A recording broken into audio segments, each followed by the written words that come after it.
Bien, continuamos entonces. Ya están entrando toditos. Vamos a cortar el audio.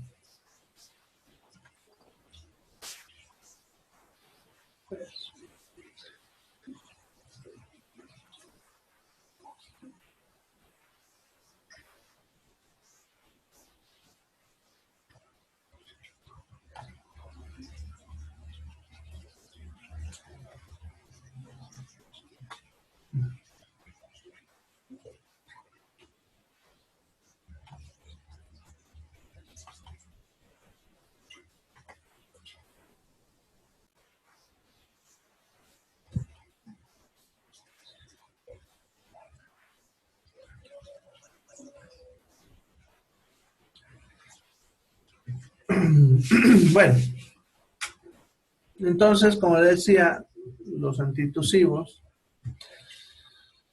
no se deben usar para cualquier cuadro de tos, solamente para los cuadros de tos en los cuales haya riesgo de daño por la tos al paciente o que le traiga un tipo de problema que le perjudique, ¿no? Como tos de ahogo, por ejemplo, que no le permite comer.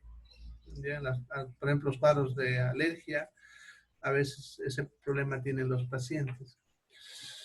Entonces, solamente cuando sea estrictamente necesario. Ya eso tómalo muy en cuenta. Bien. Tenemos antitusivos. Primero, Ledera helix.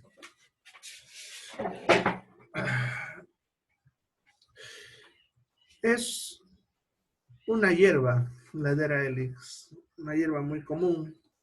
Y de ahí se saca un extracto que se ha vuelto un producto farmacéutico con diferentes nombres comerciales. Entre ellos, el Abrilar, un nombre más famoso, porque fue el primero que comerció. Ya, pero han ido sacando varios productos. El Abrilar es el más famoso. Ya, esta droga tiene como principal ventaja que no tiene ninguna contraindicación. Ya se puede usar en cualquier edad, en cualquier enfermedad, incluso durante el embarazo. No se ha visto ningún tipo de efecto adverso peligroso. Ya pues, como ven, está bien sencillito ahí. Ya. Además, tiene la ventaja de que también es mucolítico.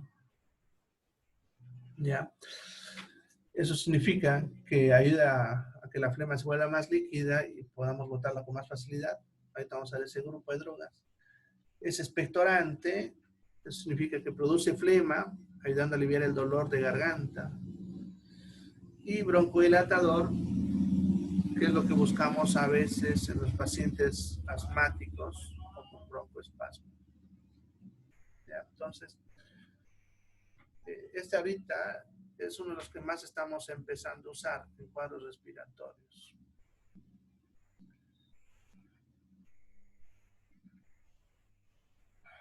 Bien, luego tenemos la codeína, que es un derivado opioide. Significa que sale de una planta llamada amapola, de donde sale una droga llamada opio.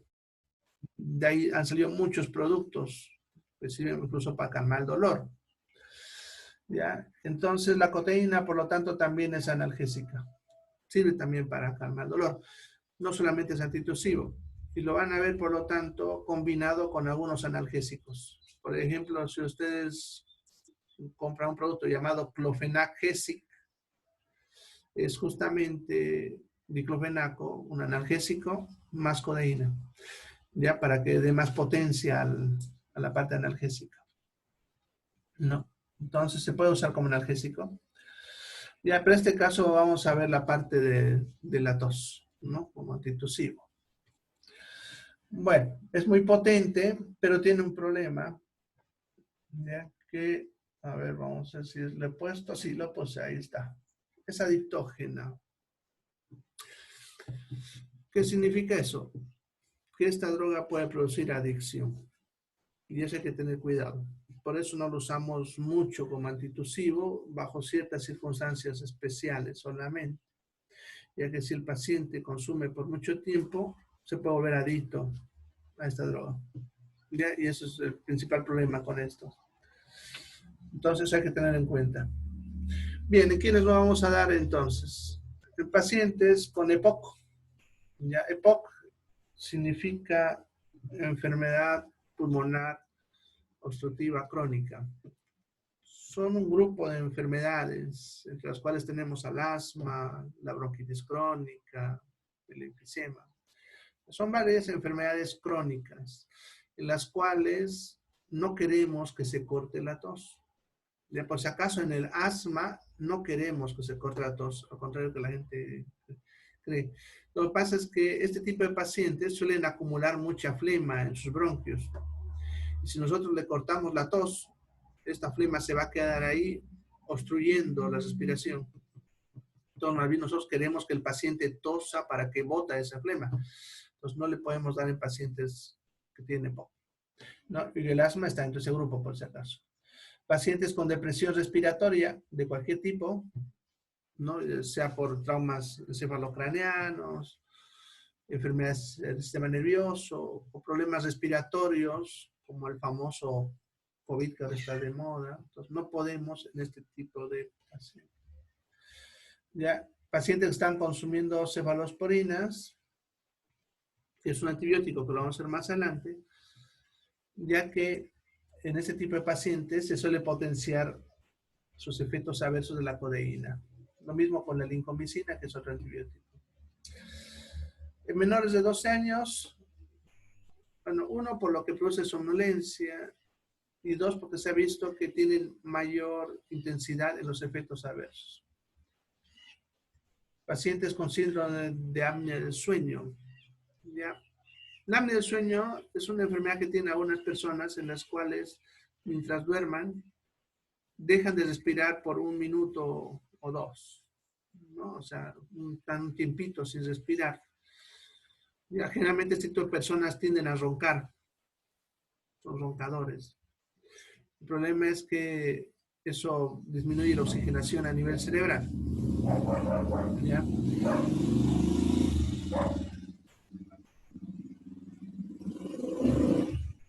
Bueno,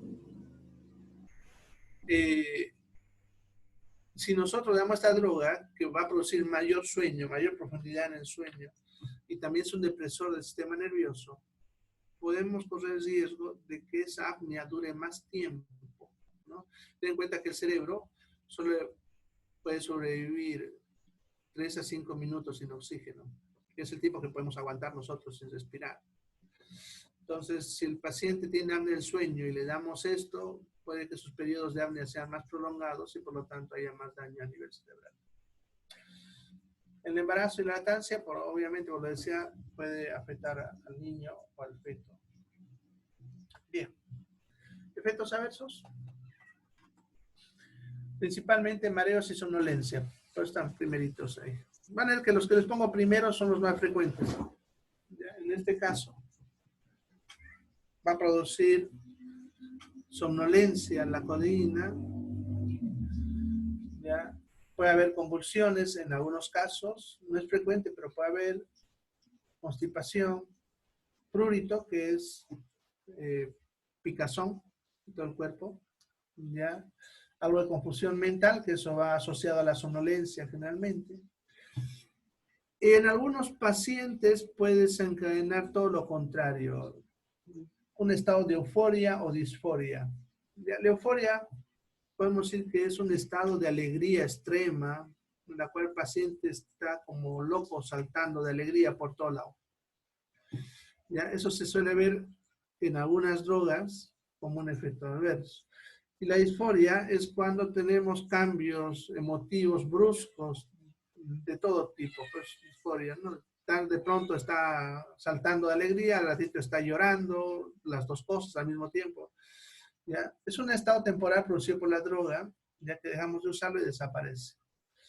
Puede haber depresión respiratoria, por lo cual está contraindicado lo que decía en pacientes con depresión respiratoria.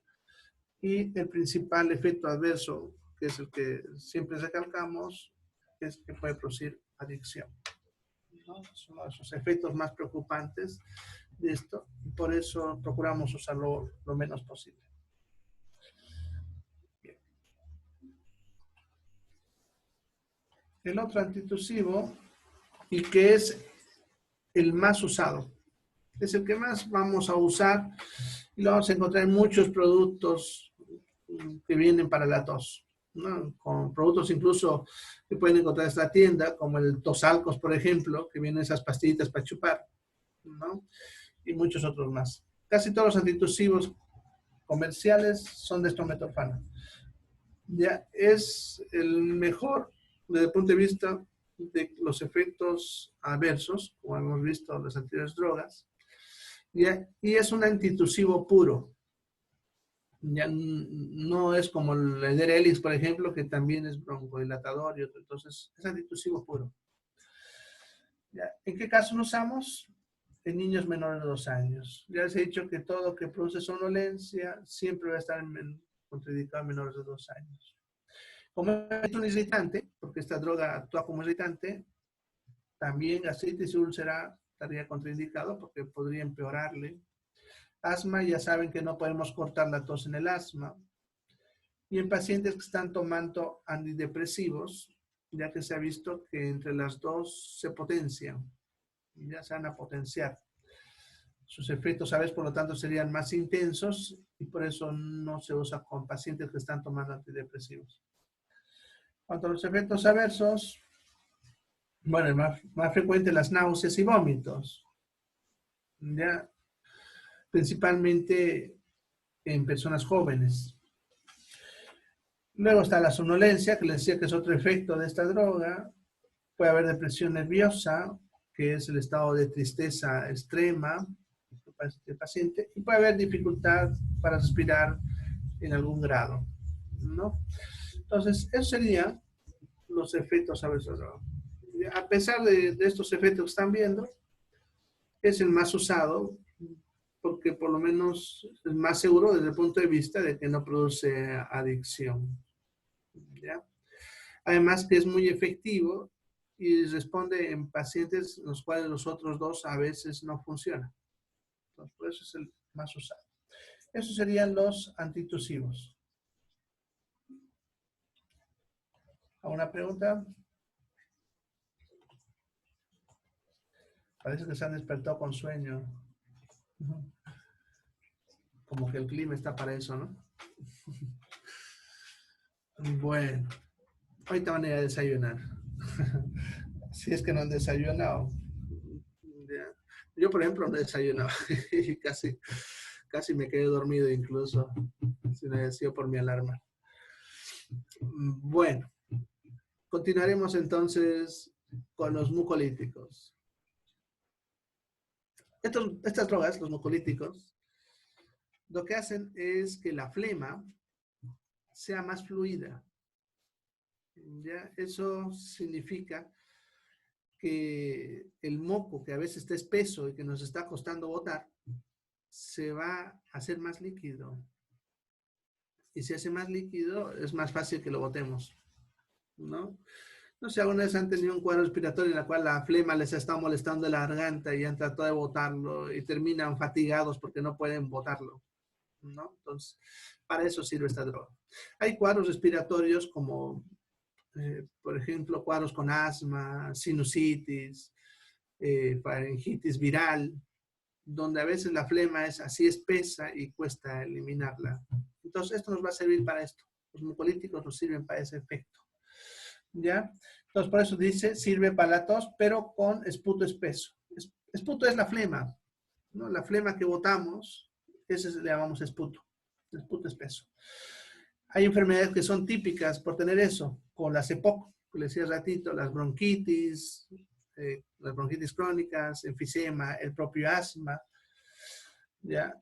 La fibrosis quística, que es una enfermedad genética de nacimiento en la cual la persona tiene todas sus secreciones espesas, no solamente la flema, sino todas las secreciones, y eso hace que no pueda respirar bien. Entonces le vamos a dar esto para que pueda tener efecto. Y la sinusitis. No sé si aún han tenido sinusitis, lo han visto, es un dolor que viene en la frente, aquí encima de la nariz, esta zona. ¿Ya? Y esta enfermedad, la flema, se vuelve espesa ahí en los senos paranasales, lo cual hace que las bacterias aprovechen esto y ataquen. Entonces, cuando damos esta droga, esa flema se va a volver más líquida y va a empezar a escurrir, liberando el seno y eso permitiendo que cure. Van a escuchar a los pacientes cuando les damos esto, sienten que empiezan a tragar algo amargo, que es la flema saliendo de los senos paranasales. Bueno, son básicamente dos. Primero, el ambroxol. El ambroxol es el más usado de este grupo. Viene en tabletas, jarabes, incluso en ampolla, ya sin importar la edad.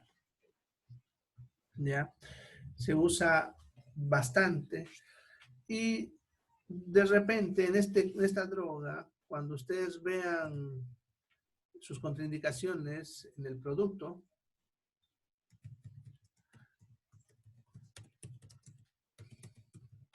cuando vean sus contraindicaciones en el producto, van a ver que dice diabetes.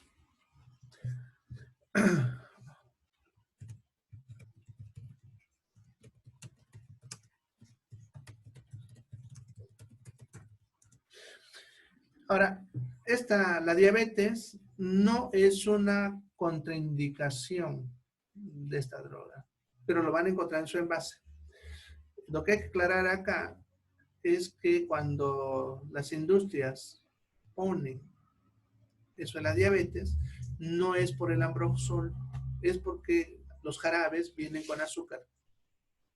¿Ya? Entonces, eso hay que tenerlo en cuenta. Si el paciente es diabético, simplemente no hay que darle en forma de jarabe, hay que darle en tableta o inyectable. Ya, eso, porque siempre he tenido ese problema, tanto con los pacientes como otros profesionales, que a veces dicen que está contraindicado en la diabetes, cuando no es así. Simplemente es el hecho de que es un jarabe. Bueno, también sirve como expectorante, que es el grupo que vamos a ver ahorita, así que lo voy a dejar para más ratito. La otra droga es la N-acetilcisteína, que viene con nombre de Flimucil, es el más conocido. También viene con el Fluidimet. Esta droga, ¿no se acuerdan? Cuando empezamos clases allá en el instituto, les decía que había una droga que olía a perro muerto. ¿No ven? Que le ponían una sustancia para camuflar el olor y todo. Es esta. Viene en ampollas tanto para inyectarle intramuscular como para nebulización. ¿ya? O sea, la ampolla sirve para las dos cosas. Y viene en polvito para disolver en vaso de agua y tomar por vía oral. Sin embargo, se ha visto que su efecto mejor de esta droga es directo a través de nebulización. O sea, por eso manera que casi no lo usamos en sobre en polvo ni inyectable, más que todo en nebulizaciones. Ahora, esta droga no solamente sirve para lo que estamos viendo acá, sino lo que está ahí.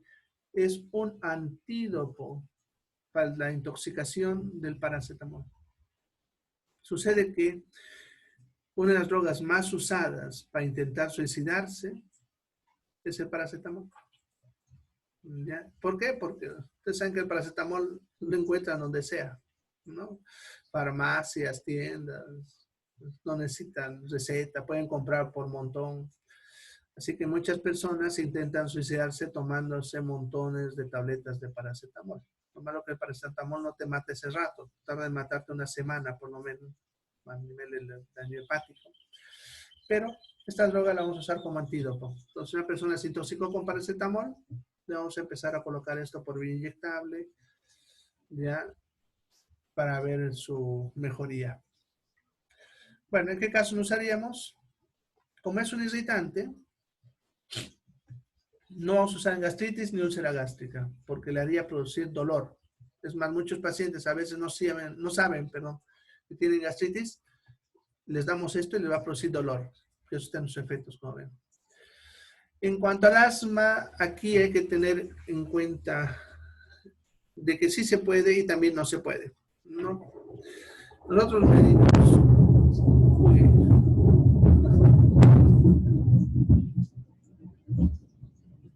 bueno, ojalá no se corte la luz. Así aquí cerquita. Bueno, sucede que el asma es una enfermedad en la que el paciente produce mucho moco, mucha flema. Pero el problema de esta flema moco es que se tranca en los bronquios y eso es parte del problema que no deja respirar al paciente asmático. Entonces, esta droga sería útil para ayudarle a botar esa flema, ¿no? Pero hay un pequeño problema. Como es irritante, al tomarlo, esa irritación pudiese provocar que el paciente tenga un broncoespasmo. Eso significa que su bronquio se cierre más. Por ese motivo está colocado como contraindicación, más que todo para que las personas comunes no agarren y tomen esta droga, porque se puede usar el asma, pero bajo las siguientes características que le voy a explicar. Al principio de una crisis asmática, no conviene dar ningún tipo de irritante porque empeoraría el cuadro asmático. Pero cuando ya está controlada la crisis y está pasando, ahí sí me conviene dar esta droga porque va a ayudar a que el paciente se recupere más fácilmente. O sea, la clave es el momento, ¿no? Por eso se coloca esa contraindicación en los envases para que el paciente no lo tome en cualquier momento. A veces está empezando la crisis y se lo toma, entonces le empeoraría en vez de mejorar. ¿Ya? Entonces, lo que nosotros hacemos con estos pacientes es estabilizarlos, ¿ya? Y cuando ya está pasando la crisis, ahí sí le podemos dar esto para que le ayude a eliminar más rápidamente ese flema y controlar el problema asmático. Bien. Efectos adversos, también, ¿no? Ninguno peligroso, ¿no? Náuseas, vómitos, el dolor abdominal en pacientes, como les decía, que tenían gastritis pero no sabían, entonces al darle esto le va a producir dolor. Fiebre, eso sí, en la acetilcisteína es uno de sus efectos y eso hay que tenerlo en cuenta porque a veces tenemos pacientes que tienen un cuadro alérgico, ¿no? O de repente un cuadro respiratorio crónico, en el cual nos va a ser útil dar esta droga, pero si le damos esto, al producirle fiebre, podemos confundir el diagnóstico con un cuadro infeccioso. Entonces hay que tener en cuenta que esto puede producir fiebre y hay que tenerlo en cuenta para el diagnóstico. Si el paciente está tomando esto y le está dando fiebre, pues hay que suponer que puede hacer la droga, suspenderla temporalmente, y si con eso se va la fiebre, en el medicamento. Y si no, puede ser un proceso infeccioso y darle antibióticos. Pueden producir somnolencia muy suave, sí, no muy preocupante, y en algunos casos dolor de cabeza. Sin embargo, son raros los efectos, como decía, Yo, por ejemplo, rara vez he visto que un paciente le dé fiebre por esto, pero sí puede haber. Bueno, precauciones. Esto hay que tenerlo muy en cuenta. El principal componente de la flema o del moco es agua. ¿Ya? Y una de las causas por la cual la flema está espesa es por deshidratación. Si un paciente que está deshidratado va a tener la flema espesa, ¿no? Entonces, para que esta droga funcione, se necesita agua. Significa que el paciente tiene que rehidratarse bastante. Al rehidratarse, incluso sin dar estas drogas, en pacientes deshidratados, como decía, la flema ya se va ablandando, ¿no? Solamente hidratando bien al paciente. Y en los casos ya más difíciles, la droga ayudaría a que el agua entre a la flema y así se vuelva más fluida. Entonces, si el paciente está deshidratado o no está consumiendo líquidos, esta droga no va a funcionar. Y es por eso que está como precaución. Al paciente hay que recomendarle que tome bastante líquido para que la droga funcione. ¿Ya? Eso es por eso está como una precaución. Deben consumir abundante líquido para que la droga funcione. Bien, esos serían los mucolíticos.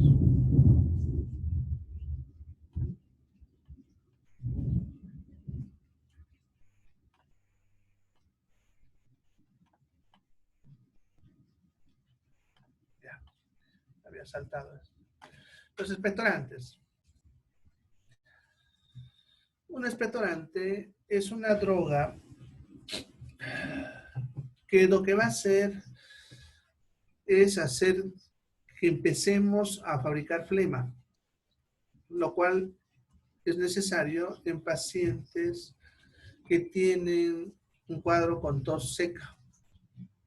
¿Ya? Hay enfermedades como las enfermedades virales, por ejemplo, donde la tos es seca. Si se han tenido alguna de esas tos seca, saben que duele más la garganta para toser. Además, incluso la sequedad puede hacer que la cuerda bucal se paralice y eso hace que nos dé disfonía, que es lo que comúnmente nosotros le decimos ronquera. No sé, algunas han tenido eso en lo cual le da ronquera y luego se quedan sin voz. No, eso es por la parálisis de la cuerda bucal porque se ha secado.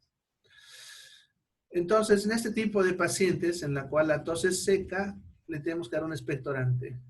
¿Ya? Estas drogas van a hacer que se empiece a producir moco y eso ayude a que se humecte el aparato respiratorio, o sea, va a haber más humedad en la garganta, en las cuerdas bucales. Eso va a disminuir el dolor al toser y también haría que las cuerdas vocales se humedezcan y por lo tanto no se paralicen, ¿no? También favorecen ayudar a eliminar al agente infeccioso que está ahí, ¿no? Ya que el moco, eso es su función, ¿no? Capturar al agente infeccioso y hacer que nos los traguemos para que el jugo gástrico lo destruya, ¿no? Entonces, favorecería también el tratamiento del proceso infeccioso si es que estuviese habiendo eso en el aparato respiratorio. ¿Ya? Entonces, más que todo, como están viendo, cualquier paciente que tenga tos seca, le vamos a dar esto. ¿Ya? Son dos, guayacolato de metilo y la bromexina. El guayacolato de metilo no viene puro, nunca, no lo van a ver nunca un producto puro. Siempre viene mezclado con otras drogas, con antigripales, con antitusivos, ¿ya? En eso suele venir. La bromexina sí, viene puro con nombre de Bromex en jarabes, ¿ya? Como no tiene mucho efecto adverso y ninguno es peligroso, entonces se puede usar en cualquier edad o en cualquier momento, sin ningún problema, ¿ya? Su única contraindicación es la alergia al medicamento, que rara vez se ve, así que prácticamente vamos a usar en todas las personas. Efectos suaves, como están viendo, son 4, perdón, sin preocupación ninguno. Puede haber vómitos, diarrea, náuseas, y en algunos dolor abdominal, pero ninguno preocupante. Así que se puede usar tranquilamente en cualquier tipo de persona. Igual que la otra droga, para que funcione, tenemos que dar abundante cantidad de líquidos. Bueno, entonces esos serían los expectorantes. ¿no? Hay productos farmacéuticos que pueden combinar estas tres drogas, ¿no? Van a haber productos que viene un antitusivo como el estrometorfano, trae un mucolítico como el ambroxol, o pueden traer un expectorante como el guayacolato, como les decía, ¿no? Hay varios, y algunos incluso pueden venir con un analgésico como paracetamol, ibuprofeno, ya para que en unos se le dé a los pacientes principalmente que tienen cuadros gripales o cuadros de faringitis, amigdalitis, ¿no? Que se puede usar, no para esos casos. Bien. ¿Alguna pregunta hasta acá? ¿Preguntas?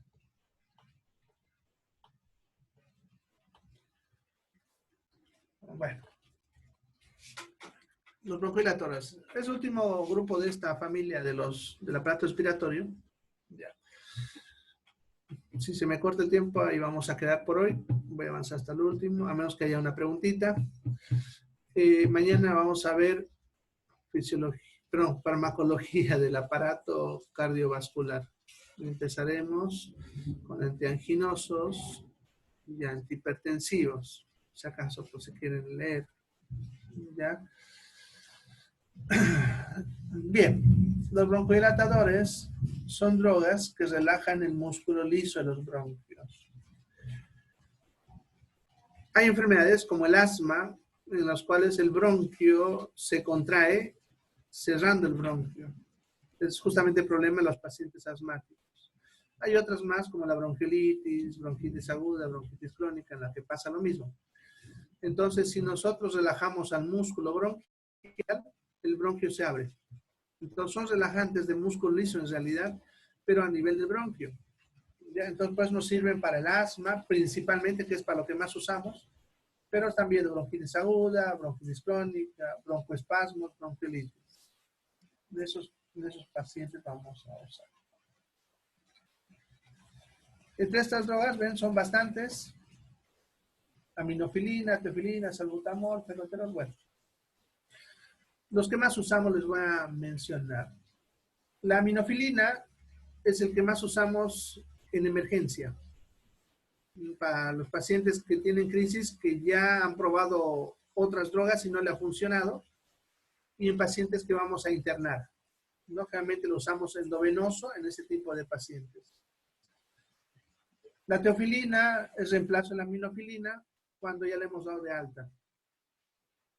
El salbutamol y el fenoterol son los que se usan en nebulizaciones, ¿no? En inhalación. Vienen con gotitas para nebulizar. Y también el salbutamol viene en aparatitos llamados inhaladores. Eso se debió ver que las películas que usan así para respirar, esos son los inhaladores. Ya el salbutamol viene y es el que más usamos para que el propio paciente aprenda a controlar su crisis asmática. ¿Ya? Esos son los 4 más usados. Luego nosotros lo usamos en pacientes los cuales no responden a uno de esos 4 por algún motivo o son alérgicos o algo así. La adrenalina y la noradrenalina lo usamos en pacientes que están a punto de hacer paro cardíaco. Ya que están con un cuadro asmático severo que no responde a nada, ya le vamos a meter adrenalina, ¿no? Solamente lo usamos en emergencia si tenemos terapia intensiva, porque la adrenalina es una droga muy delicada, entonces solamente en situaciones de alto riesgo de morir.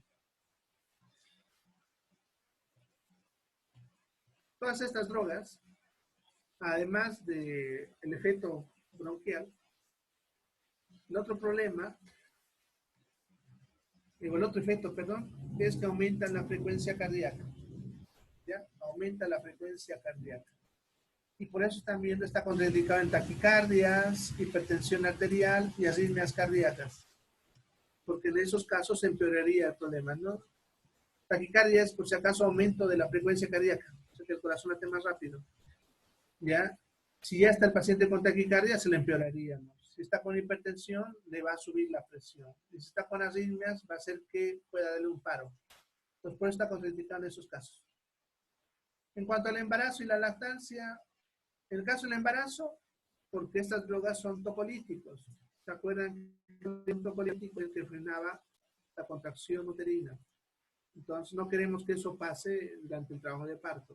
Por eso no se lo va a usar en el embarazo, principalmente en los últimos meses.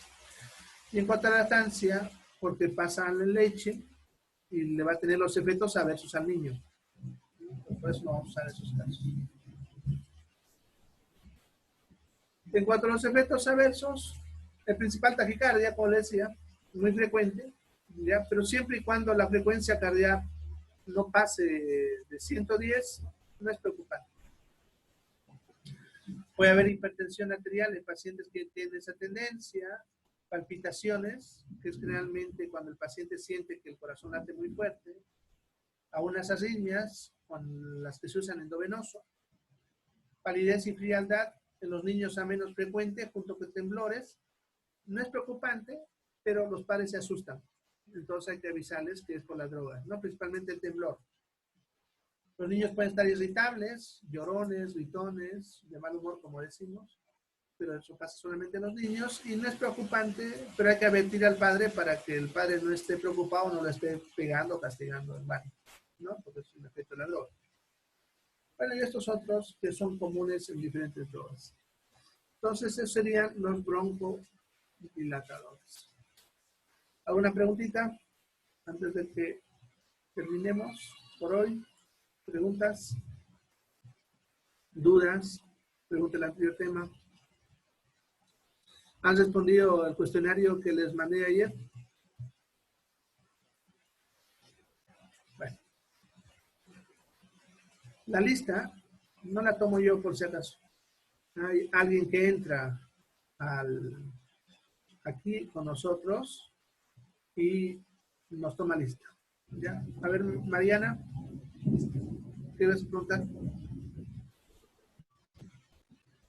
¿En qué lo mandó, profe, el cuestionario? ¿Cómo? Ya no he visto nada que llegó. No, ayer mandé un nuevo cuestionario de que terminó la clase, más o menos 30 minutos, algo así.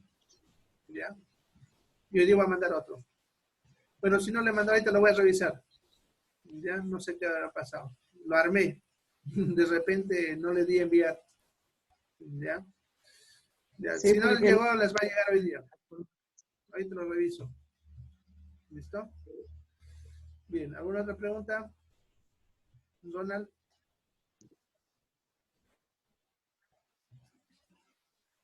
Estaba levantando la mano.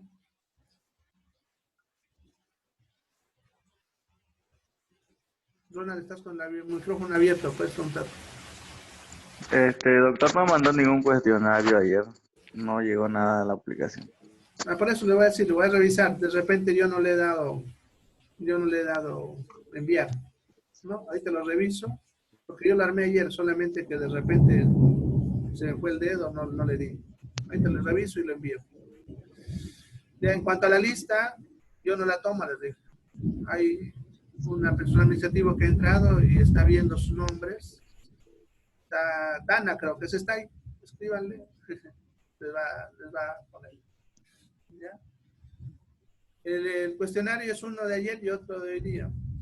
¿Ya? Si es que lo he hecho el de ayer, lo voy a mandar aparte y si no, lo voy a fusionar en uno solo. Si es que ha pasado algo. ¿Ya? Así nos están confundiendo y en uno solo les llega un solo cuestionario. Bueno.